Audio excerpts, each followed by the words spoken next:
biar nggak bertele-tele ya, nggak usah tede ngaling-ngaling ya. Bagi saya haram milih Ganjar ya, haram milih Erick Thohir, haram milih Prabowo, haram milih Sandiaga Uno. Tolok ukurnya gini, pertama, siapapun yang didukung buzzer dan influencer, maka nas hukumnya, haram hukumnya. Jadi ada calon presiden didukung buzzer, dikelilingi buzzer, didukung influencer.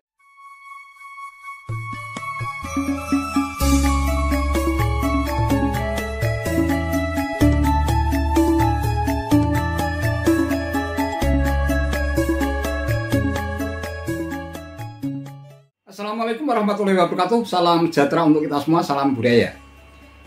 Sahabat-sahabat tercinta sebangsa dan setanah air yang sangat saya hormati, tadi saya sempat iseng-iseng sekedar browsing untuk mencari info dan rekam jejak terpidana dalam kasus ujaran kebencian, Undang-Undang ITE dan penodaan agama pada saat digelar di Pengadilan Negeri Solo, yaitu Sukiknur yang akhirnya diganjar 6 tahun penjara oleh majelis hakim. Nah, setelah saya browsing, kebetulan saya menemukan sebuah video yang berisi kompilasi dari beberapa video ya tampaknya, tetapi yang pasti untuk video-video yang berisi tentang rekam jejak Sukiknur ini tampaknya memang cukup bagus untuk kita jadikan sebagai hiburan. Tidak perlu kita anggap sebagai sesuatu yang serius, meskipun toh pada saat kita mendengarkan telinga kita itu menjadi peka ya, akibat harus menyimak lontaran kata-kata yang berupa cacian, makian, sumpah serapah, dan seterusnya. Untuk lebih jelasnya, coba mari kita simak bersama-sama videonya berikut ini. Dulu saya goblok kayak gitu tuh loh. Ya opo tuh loh, kehormatanmu, harga dirimu ditukar kaos. Kok gak kelindes mobil sekalian? Aku tuh paling benci lihat orang-orang rakyat-rakyat yang kiri-kiri, mentalnya maksudnya itu kiri itu. Iya, hanya ditukar kaos, ditukar uang 50.000 dah, teler mendem mabuk, itu paling geding loh. Kok jadi orang tuh merdeka, jadi orang tuh beriman, merdeka, bertakwa gitu loh. Tapi bagi saya, menurut saya, kedaulatan saya sampai detik ini ya tidak ada yang dengan sistem seperti ini, belum ada ya, belum ada, tidak ada calon pemimpin yang akan bisa menyembuhkan penyakit Indonesia ini. Jadi gini teman-teman yang mau ya, kalau kita sebut nama misalkan Ganjar, Erick Thohir, ya pokoknya calon-calon presiden yang sudah mulai muncul ya. Kenapa kok bisa begitu? Minimal gini, saya biar gak bertele-tele ya, nggak usah tede ngaling-ngaling ya. Bagi saya haram milih Ganjar ya, haram milih Erick Thohir, haram milih Prabowo, haram milih Sandiaga Uno. Tolok ukurnya gini, pertama, siapapun yang didukung buzzer dan influencer, maka nas hukumnya, haram hukumnya. Jadi ada calon presiden didukung buzzer, dikelilingi buzzer, didukung influencer, dikelilingi influencer, maka haram hukum siapapun. Tuh, tolok ukurnya secara logikaku. Ingat aku ya, Katrio, tuh matamu. Sugi itu dulu pernah nyungsep di JBL yang nolong matamu, tak colek matamu. Tunjukkan alamatmu. Aku sekarang ngejar kamu. Kenal aja enggak.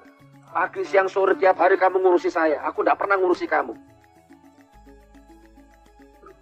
Aku ngurusi penguasa, aku ngurusi santri, aku ngurusi umat. Aku tidak pernah ngurusi kamu. Tunjukkan alamatmu, serius.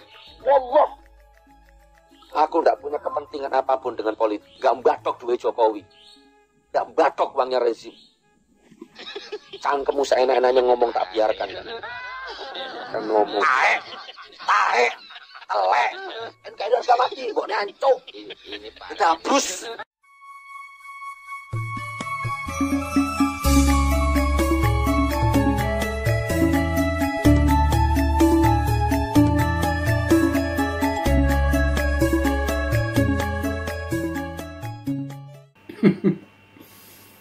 Ya, kita ikut tertawa saja ya ketika mendengarkan ocehan dari Sugiknur. Dia menyebut orang-orang kere yang sangat dia benci, ya. Kemudian juga dia meminta untuk bisa menjadi manusia merdeka. Nah, bagaimana dia bisa ngomong begitu kalau hampir sebagian hidupnya juga dihabiskan waktunya di penjara. Sering keluar masuk penjara akibat mulut kotornya yang tidak bisa dijaga dengan baik. Merdeka itu kan artinya bebas tanpa beban. Kemana-mana selalu happy, punya banyak teman. Lah gimana bisa happy kalau dirinya terkerangkeng di balik jeruji besi?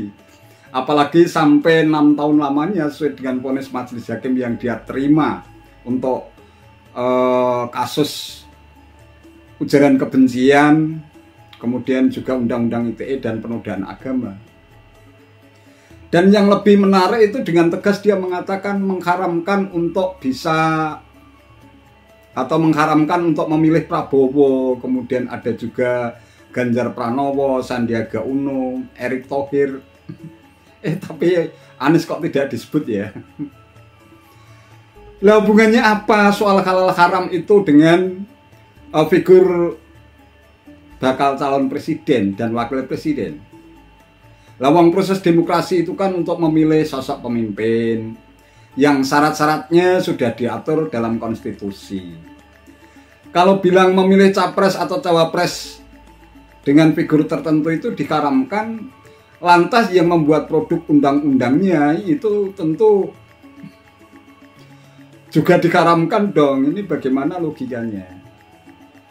Jadi proses demokrasi 5 tahunan yang insya Allah pada periode kali ini nanti akan dilaksanakan secara serentak, mulai dari pilpres, kemudian pemilu untuk memilih anggota DPR, kemudian DPRD tingkat 1, DPRD tingkat 2, kemudian juga ada perwakilan daerah ya, DPD dan sebagainya. Itu nanti dilaksanakan secara serentak sebagai wujud pelaksanaan demokrasi yang sudah ditentukan rule of the law-nya. Jadi aturan mainnya sudah jelas dan tegas bahwa soal sosok figur calon pemimpin ya, presiden, wakil presiden, termasuk juga diantaranya adalah wakil-wakil rakyat, baik itu yang ada di tingkat pusat maupun daerah, itu semuanya sudah diatur sesuai dengan mekanisme dan sistem yang berlaku di negara kita. Loh kok malah mengharamkan figur calon tertentu asalkan sudah memenuhi syarat sesuai dengan ketentuan undang-undang, yaitu berarti sah untuk dipilih. Kemudian yang ketiga ini mulut sampean itu kok ya asal waton jeplak gitu loh, dengan kata-kata yang penuh sumpah serapah, caci maki, mbok sesekali itu dikendalikan toh. Ironisnya lah kok ada juga yang memusisikan sampean itu sebagai ulama yang dagingnya itu beracun. Bahkan ketika sampean itu divonis oleh majelis hakim dengan hukuman penjara 6 tahun, katanya itu dikriminalisasi. Simak saja bagaimana geramnya pendukung sampean itu agar sampean dibebaskan dari semua tuntutan. Karena menurut mereka itu, menurut pendukung sampean itu, jangan kok divonis 6 tahun penjara, 1 jam pun sampean itu tidak boleh ditahan. Luar biasa toh pendukung sampean itu. Apalagi ketika panjenengan, kok panjenengan, sampean itu dituntut oleh jaksa penuntut umum itu dengan ancaman hukuman 10 tahun penjara, itu semua menjerit, teriak-teriak, kriminalisasi ulama dan sebagainya. Ya padahal kalau kita mengacu pada ketentuan hukum yang berlaku, ya siapapun yang melanggar undang-undang dan ketentuan yang berlaku di negeri ini tentu saja dinyatakan sebagai orang yang bersalah sesuai dengan ketentuan undang-undang. Nah repotnya para pendukung sampean itu kok ya karakternya itu agak mirip-mirip dengan sampean itu. Gampang melontarkan caci maki lewat narasi. Ada yang bilang sidang dagelan, sidang pesanan dari istana lah. Dan kalau sampean tidak dibebaskan lalu mengancam dengan bahasa berbusa-busa, bakal mengerahkan ulama, habib, kemudian juga umat Islam untuk bergerak melakukan perlawanan terhadap penguasa. Lagi-lagi yang disalahkan Jokowi. Ya saya kira hentikanlah narasi-narasi buruk seperti itu karena tidak ada untungnya. Justru sampean nanti akan mempunyai banyak yang tidak suka. Bahkan bukan tidak mungkin predikat ulama yang sudah sampean sandang oleh para pengikut dan pendukung sampean itu bisa jadi akan hilang di telan zaman. Karena rakyat di negeri ini juga sudah semakin cerdas, ya, sudah semakin pintar. Ya. Soal pemahaman agama juga semakin matang, bersifat moderat, toleran. Ya. Jadi ya saya sendiri berharap meskipun sudah sering keluar masuk penjara itu dijadikan sebagai bahan untuk muhasabah, melakukan refleksi diri, agar sosok seorang Sugiknur itu betul seperti predikat yang sudah sampean emban dengan sebutan Gus. Bahkan ada yang menyebutnya sebagai ulama meskipun tidak pernah mondok dan hanya belajar ilmu agama dari YouTube. Ya saya kira itu saja, ini hanya sekadar sebagai sebuah humor ya, selingan intermezzo supaya kita tidak terlalu tegang memikirkan soal copras, capres, cawapres dan sebagainya, biar otot-otot dan urat saraf kita itu bisa mengendur, tenang, santai. Itu saja yang bisa saya sampaikan. Terima kasih atas perhatiannya. Wassalamualaikum warahmatullahi wabarakatuh.